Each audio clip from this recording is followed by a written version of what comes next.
bangsa dan negara. Selain daripada pilpres, yang terakhir yang baru kita saksikan bersama-sama adalah pilkada.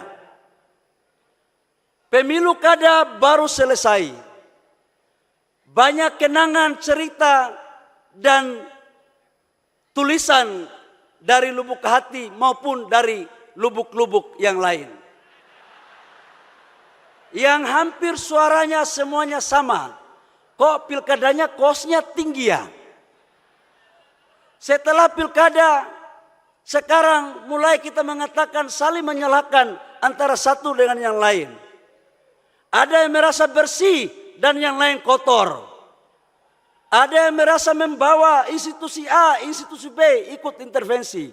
Saya ingin mengatakan kepada kita semua di sini, sebagai sesama anak bangsa, Golkar berpandangan tidak untuk kita saling menyalahkan antara satu dengan yang lain. Kalau itu salah adalah salah kita semua. Dan kalau itu benar adalah benar kita semua. Hampir sebagian partai politik yang besar pernah mengalami kekuasaan. Terutama Golkar. Partai yang lain juga pernah mengalami kekuasaan. Dan ilmunya ini sebenarnya sama-sama tahu. Ini sama-sama tahu. Cuman ada yang pergi, ada yang baru. Bapak Ibu semua yang perlu saya sampaikan, dalam pandangan saya sebagai mantan aktivis yang ikut mempelopori reformasi, pertanyaan yang muncul, yang menggelitik di hati saya, apakah demokrasi seperti ini yang kita inginkan? Saya mau tanya, apakah demokrasi seperti ini yang kita inginkan, saudara-saudara sekalian?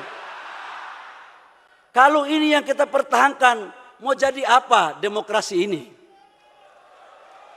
Dalam kajian banyak partai Golkar Bapak Presiden, ada suara-suara yang muncul dari kajian kami. Ini pilkada rasa pilkades. Partai Golkar telah berpikir bahwa ke depan harus ada satu formulasi yang tepat. Harus ada formulasi yang tepat untuk kita merumuskan sistem politik kita yang benar-benar baik untuk rakyat dan baik untuk negara untuk mewujudkan cita-cita proklamasi kita.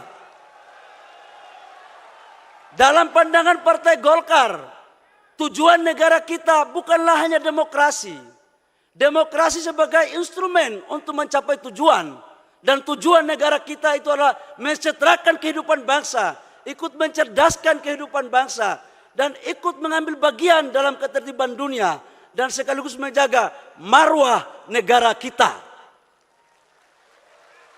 Jangan kita melakukan disorientasi. Dan saya pikir Bapak Presiden, kalau memang partai lain yang belum mau menginisiatif, izinkan kami untuk Golkar memulai dialektika ini. Kita akan merumuskan, kita akan memberikan suatu pemikiran-pemikiran yang baik, yang sudah barang tentu tidak boleh kita menaifkan atau memperkecil hak-hak politik rakyat yang ada di negara kita. Setuju? Setuju? Bapak Presiden, di sini ada calon gubernur yang menang, calon bupati wali kota yang menang, tapi ada juga yang kalah dalam ruangan ini. Jadi menang maupun kalah, saya pikir yang menang jangan jumawa. Bagi kita semua, yang kalah juga jangan bersedih. Kita ikut motivasi dan daya juang Bapak Presiden Prabowo. Kalah berkali-kali tapi maju terus, akhirnya menang.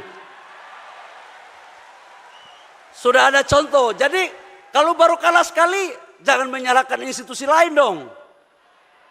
Jangan menyalahkan yang lain, maju terus. Maju terus. Taunya yakin usaha sampai.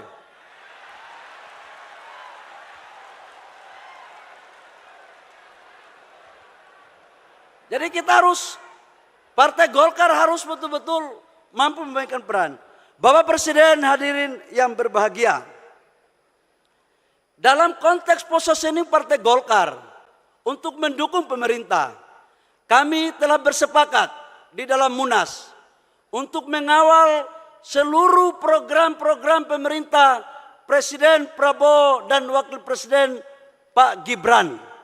Terutama dalam aspek cita, minimal ada 4 program terkait dengan kedaulatan pangan, energi, hilirisasi, dan makanan bergizi. Bagi Partai Golkar ini sejalan dengan roh, gagasan, dan tujuan partai. Hanya dengan hilirisasilah mampu kita menciptakan lapangan pekerjaan, mampu meningkatkan pertumbuhan ekonomi, dan mampu melakukan penetrasi terhadap pemerataan pertumbuhan ekonomi. Kedaulatan pangan dan kedaulatan energi merupakan kebutuhan bangsa. Dan satu hal Bapak Presiden, Partai Golkar sangat menghormati, mengagumi, dan mendukung penuh terhadap makanan bergizi. Karena inilah cita-cita daripada amanat Undang-Undang 45 untuk mencerdaskan kehidupan bangsa.